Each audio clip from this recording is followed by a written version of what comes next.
A night shift nurse broke hospital rules for one patient and fell in love. The neurosurgery ward at 2 in the morning is a purgatory of white walls and silence. Fluorescent lights flicker overhead. They cast a harsh, cold glow onto the polished linoleum floor. Every few seconds, the rhythmic beep of a heart monitor echoes down the desolate hallway. It is a mechanical sound. It is entirely devoid of life. Nurse Harper Morris does not hear the beeps anymore. She moves from room to room like a programmed machine. Her steps are measured. Her face is a blank mask. She pushes a syringe into an intravenous port. She does not look into the patient's eyes. She does not offer a comforting smile. She simply checks the box on her digital tablet and walks away. "You are going to burn out, Harper. You treat them like broken engines instead of human beings. You have to show some warmth," Nurse Carla whispers as they cross paths at the central nursing station. Harper does not stop walking. She does not even turn her head. "Empathy does not save lives, Carla. It only destroys the ones left behind," Harper replies. Her voice is flat, empty. Harper pushes the heavy wooden door to room 412 open. Inside lies Rowan. He is curled onto his side. The room is perfectly quiet, yet both of his hands are pressed violently against his ears. He is trying to block out a sound that does not exist. He shakes his head and pushes the intravenous line away. He is actively refusing all medical intervention. Harper picks up his medical chart from the foot of the bed. The clinical notes are grim. A devastating traffic accident. Both of his legs were crushed between twisted metal. They are currently immobilized in heavy steel braces. He is confined to a wheelchair for the foreseeable future. But the true tragedy is hidden deep inside his skull. He suffered a severe temporal bone fracture. The violent impact caused internal bleeding.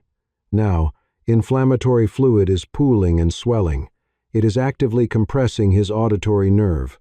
He must remain in the hospital for 2 weeks. He needs to receive nightly intravenous corticosteroids to reduce the swelling. If the treatment fails, the nerve tissue will necrose.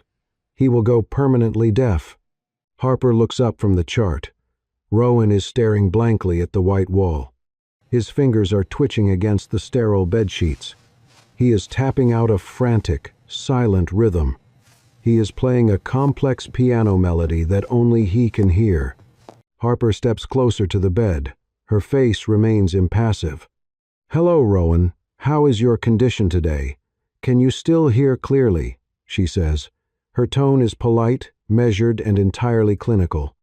Rowan stops tapping. He slowly turns his head on the pillow to look at her.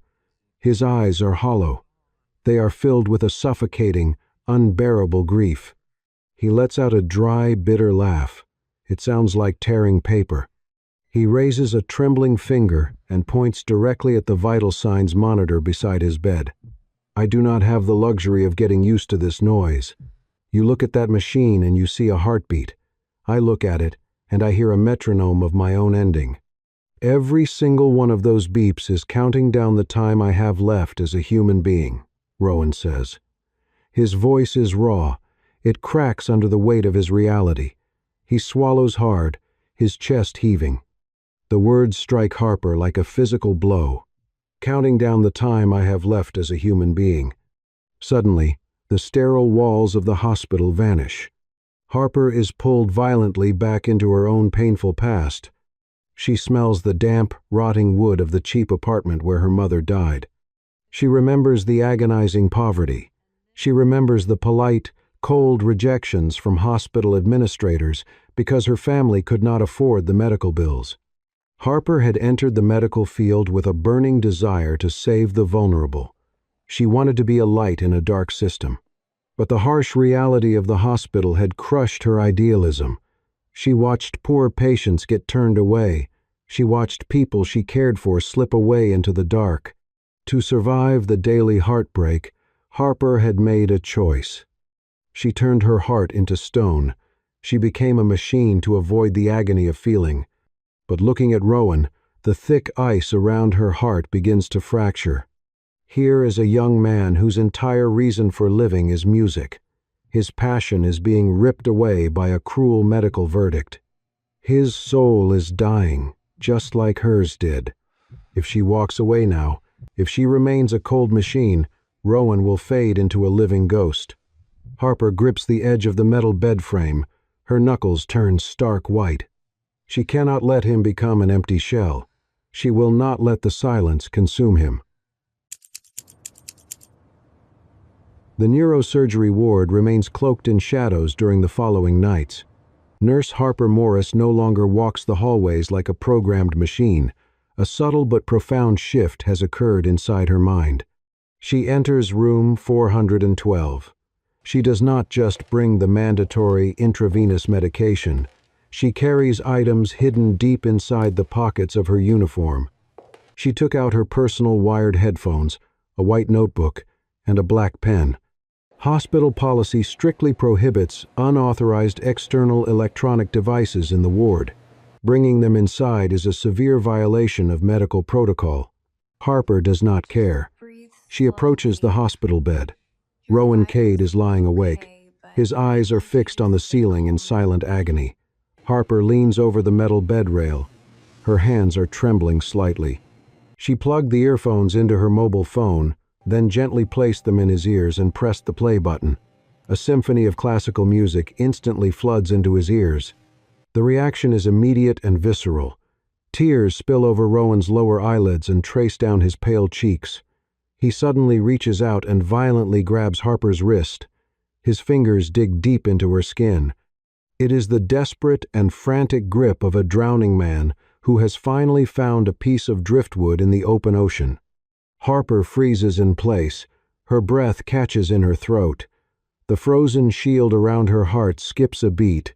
She does not pull her arm away. She stands quietly in the dim light and lets him hold on to her. Over the next few nights, Rowan used that little notebook and a music-making app on his phone. He begins to write a brand new musical composition. It is a frantic race against his own failing biology. He wants to finish one last masterpiece before he goes completely deaf. But the temporal bone fracture is unforgiving. The inflammatory swelling inside his skull increases. His residual hearing begins to fade into a distorted, muffled buzz. The beautiful melodies in his mind turn into chaotic noise. He hits a devastating creative wall.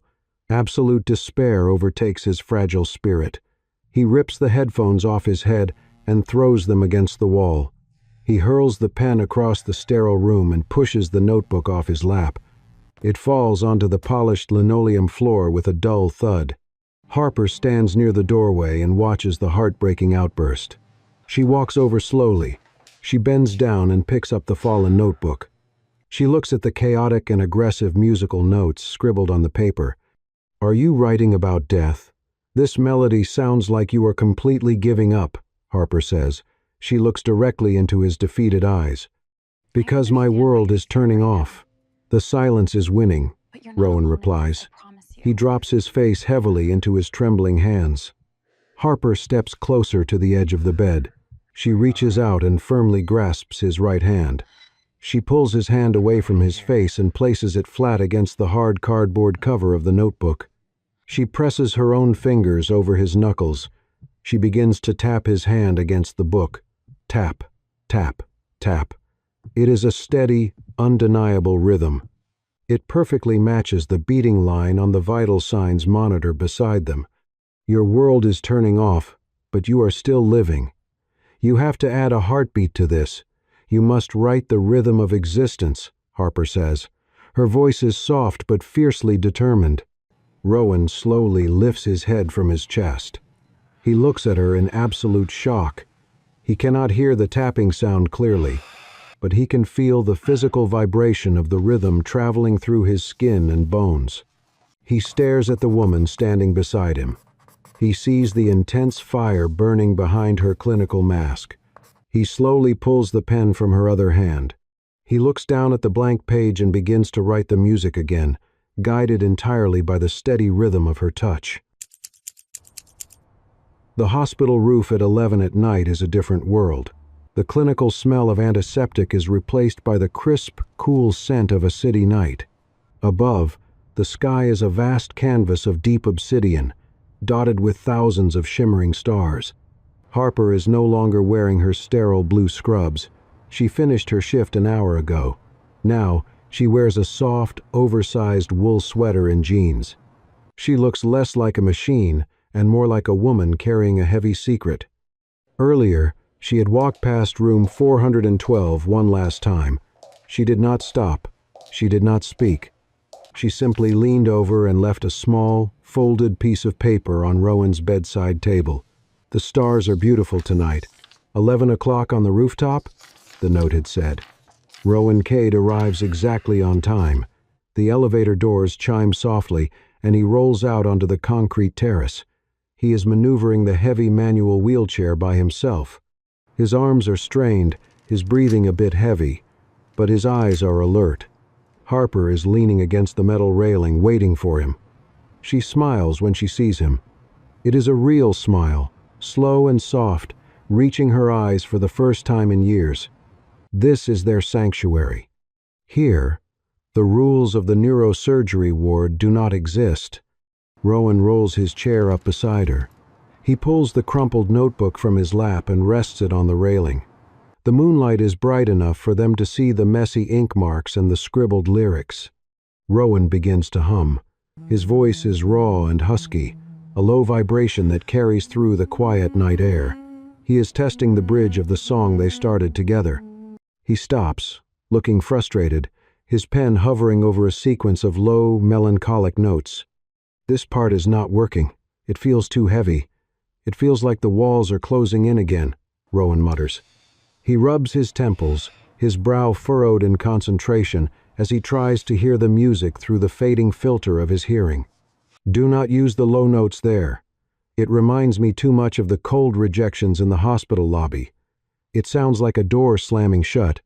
Reach for the high notes instead. Make it soar. Make it sound like a protest against the dark," Harper says. She leans over the wheelchair, pointing to the staff lines on the page. Rowan looks at her, then back at the paper. He scratches out the old notes. He writes new ones, higher and sharper. He hums the new melody. It is piercing and beautiful. It sounds like a bird trying to fly with a broken wing. Rowan works quickly now. He recorded a draft of the melody on his phone, then put the tracks together. The song is nearly finished. It is a haunting mix of his technical brilliance and her raw emotion. Rowan takes the headphones and places one side over his own ear. He holds the other side out toward Harper. She leans down, her hair brushing against his shoulder, and presses the ear cup to her head. The music plays. It is a soaring, defiant anthem. It captures the pain of the accident, the fear of the silence, and the strange, unexpected warmth of their late-night meetings. It is the best thing he has ever written. As the final note fades into the wind, Rowan does not look back at the notebook. He does not check the recording. He slowly turns his head to the side. Harper is still close. Her eyes are shimmering, reflecting the distant starlight. She looks at the city lights, her hand still resting near his on the armrest of the wheelchair.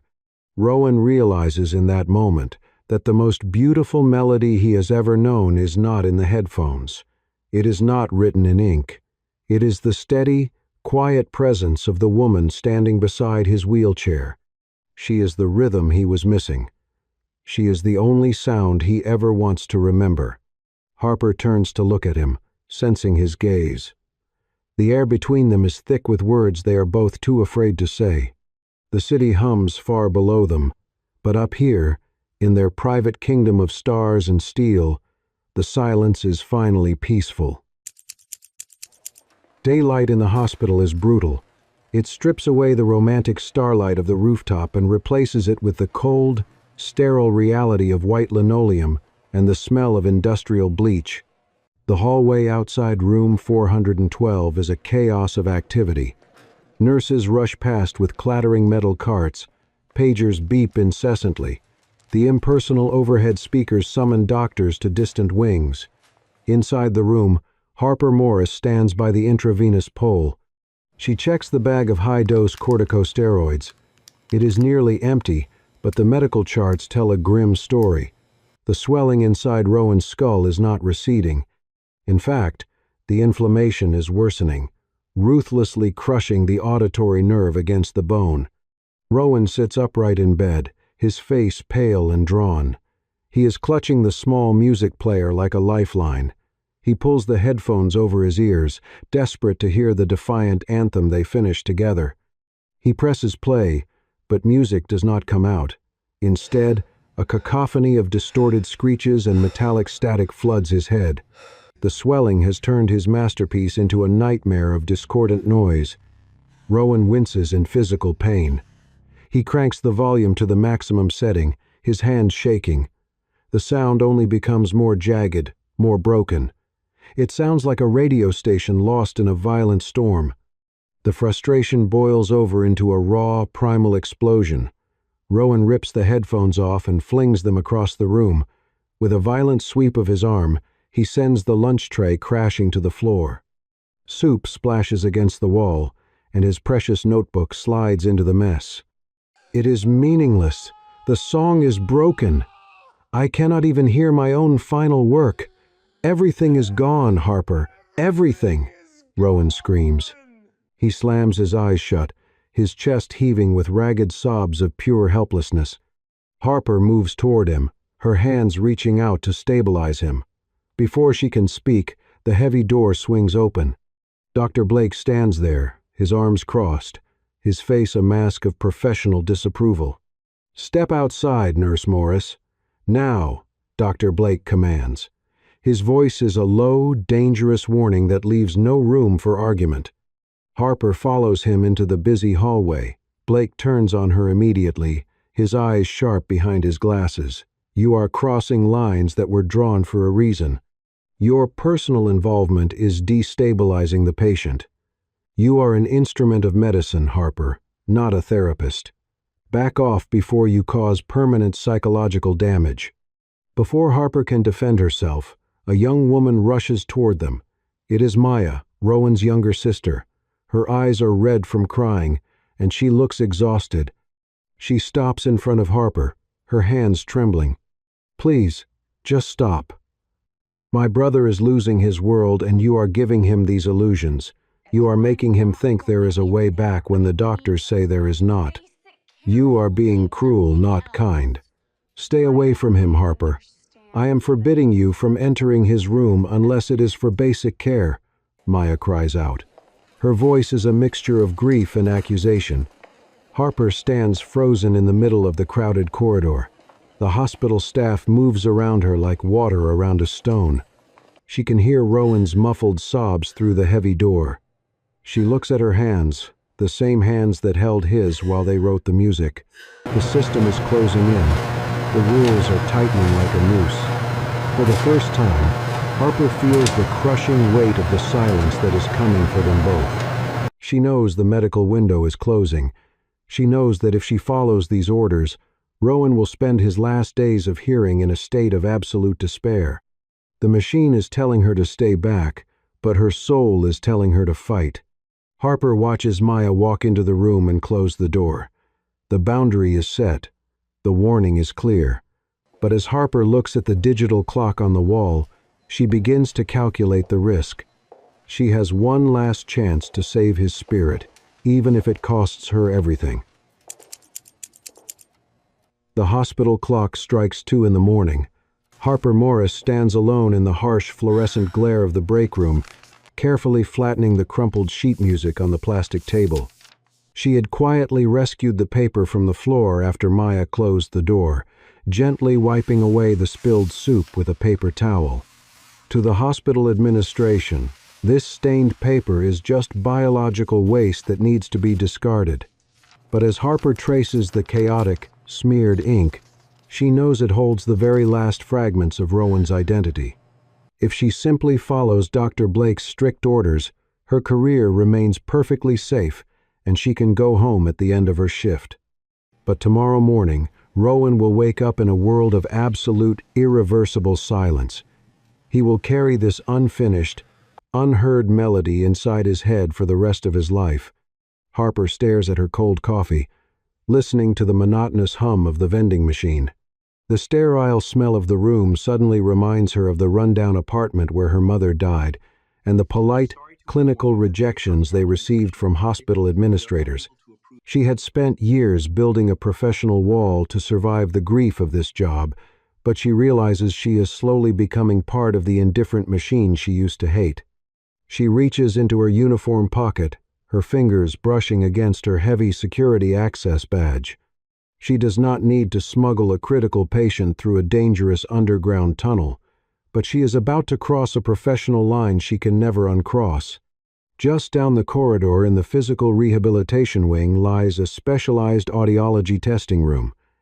It is equipped with a high-fidelity vibroacoustic soundboard designed for severe hearing loss. The room is strictly locked and off-limits until the morning therapy staff arrives, and accessing it without a physician's direct order is grounds for immediate termination.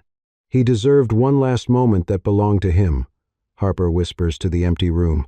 Her voice is no longer flat or clinical. It is grounded in a quiet, unwavering resolve. She steps out of the lounge and sends a quick, vague text message to Nurse Carla, asking her to cover the nursing station for 20 minutes. She walks quickly down the dim hallway and pushes the heavy wooden door to room 412 open.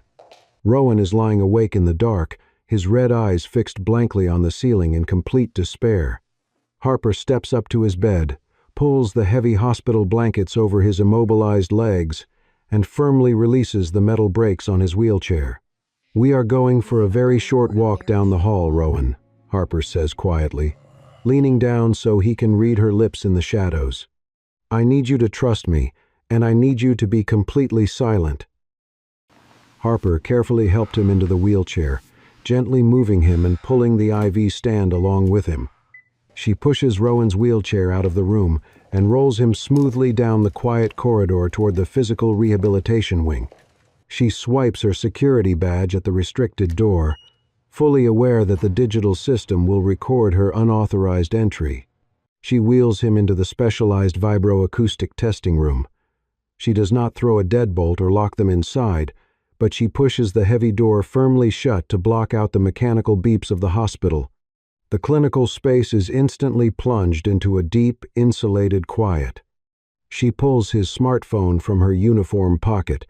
It contains the rough audio mix they had layered together using a mobile composing application. She connects the device directly to the clinical soundboard, routing the audio into the specialized tactile transducers built into the testing chair. She carefully places the heavy diagnostic headphones over his ears and adjusts the low-frequency resonance. Harper takes a deep breath and presses the play button on the glowing screen. For the first time in days, the music reaches him in a form his failing body can actually recognize. The deep bass notes travel through the acoustic equipment, sending steady, rhythmic vibrations directly into his bones. Rowan gasps softly as the physical sensation of his own melody washes over him. He closes his eyes tightly, and hot tears immediately spill over his eyelashes, tracing down his pale cheeks. The room translates the lost sound into something much larger than hearing alone, anchoring him to the music he thought was gone forever. Harper stands quietly beside the control panel, watching the heavy tension finally leave his shoulders. She knows the hospital administration will discover this blatant breach of protocol by morning. But seeing the quiet, profound peace on his face makes the inevitable consequence feel entirely insignificant. As the final vibration fades into the padded walls, Rowan sits perfectly still in the quiet room. He slowly opens his eyes, his hands trembling slightly as he reaches out to grasp her hand. He holds onto her fingers with a gentle, grounding strength. "Thank you. I thought I was losing the last part of myself, but you gave it back to me for one night," Rowan whispers. His voice is ragged, filled with a profound and quiet gratitude. The morning sun blazes through the blinds of the hospital administrative office. The natural light is harsh and entirely unforgiving. Harper Morris sits perfectly still across from Dr. Blake and a human resources representative. A laptop screen displays the security camera footage from the previous night. It clearly shows Harper swiping her access badge at the restricted physical rehabilitation wing. She is wheeling a critical trauma patient into an unauthorized therapy room. Dr. Blake looks at her, his expression more tired than angry. "You bypassed medical protocol and used unapproved therapeutic equipment on a vulnerable patient. You crossed a dangerous professional line, Harper," he says quietly. Harper does not offer an excuse. She does not deliver a dramatic speech about saving a soul. She simply nods and accepts the formal disciplinary paperwork slid across the desk. She is suspended indefinitely, pending a full medical board review. To avoid a drawn-out investigation, she quietly resigns later that week. She packs her locker and walks out of the sliding glass doors for the last time. The brutal reality of the medical world does not allow for magical reversals. By the end of the week, the inflammatory fluid inside Rowan's skull causes irreversible damage. The medical treatment officially fails. Rowan wakes up in his hospital bed on a cloudy Thursday morning.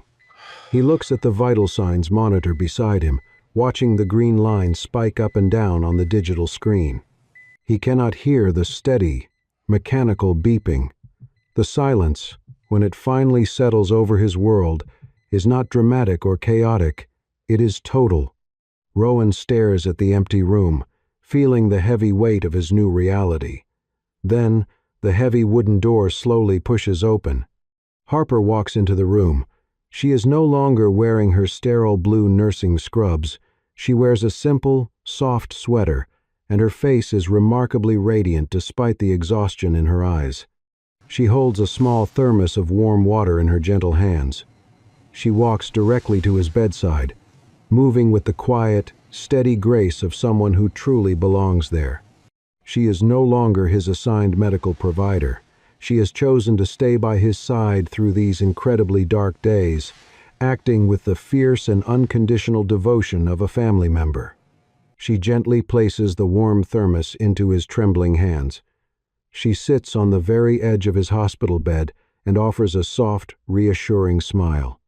His world is permanently quiet now, but the physical warmth radiating from the thermos and the quiet presence of the woman sitting beside him tells him he is not entirely alone in the dark.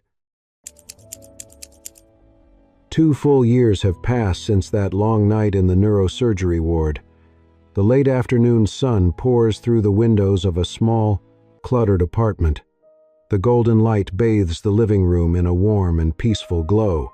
A worn wooden piano sits proudly beside the glass door. The song they finished together never became a massive global phenomenon.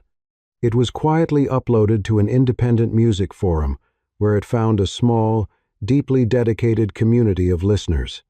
Rowan Cade is permanently deaf. He relies heavily on a sturdy metal cane to walk, and the dull ache in his healing legs is a daily reality. But he absolutely refused to abandon his piano. He learned an entirely new way to compose his music. He presses his palms flat against the wooden piano, feeling the deep physical vibrations of the heavy chords. He uses visual composing software to map out the melodies his body can still feel. Harper also found a different path after losing her acute care career. She now works a modest patient support role at a local community clinic. She spends her days helping vulnerable people navigate the complicated medical system, finding the exact warmth she used to hide. The front door of the apartment unlocks with a soft click. Harper walks into the quiet living room after a long, exhausting shift. Rowan is sitting on the piano bench with his back facing the entrance. He does not hear the heavy door close. He does not hear her soft footsteps on the hardwood floor. His hands are moving steadily across the black and white keys. Harper walks up behind him and gently rests her hand on his right shoulder. Rowan startles slightly, but his tense shoulders instantly relax as he recognizes her familiar touch. He turns around and pulls her down to sit beside him on the narrow bench. He looks at her face, tracing the tired lines around her eyes with a gentle smile. "I still miss sound every single day," Rowan says. His voice is deep and carefully measured as he watches her eyes. I just do not feel alone in the silence anymore. Harper smiles, leaning her head comfortably against his broad shoulder. They sit together in the quiet room, letting the fading sunlight wash over them. Some losses do not get reversed. They simply become easier to carry when someone chooses to stay. Some losses do not get reversed. They simply become easier to carry when someone chooses to stay. Thank you for watching this journey. If Harper and Rowan found a place in your heart today, please leave a comment below. Tell me what part of their story you felt the most. Do not let the silence win. Subscribe to the Soul Stirring Stories channel and hit the notification bell. We bring you grounded, emotional tales every single week. Your support helps us share more moments of quiet resilience. Until next time, keep writing your own beautiful melody.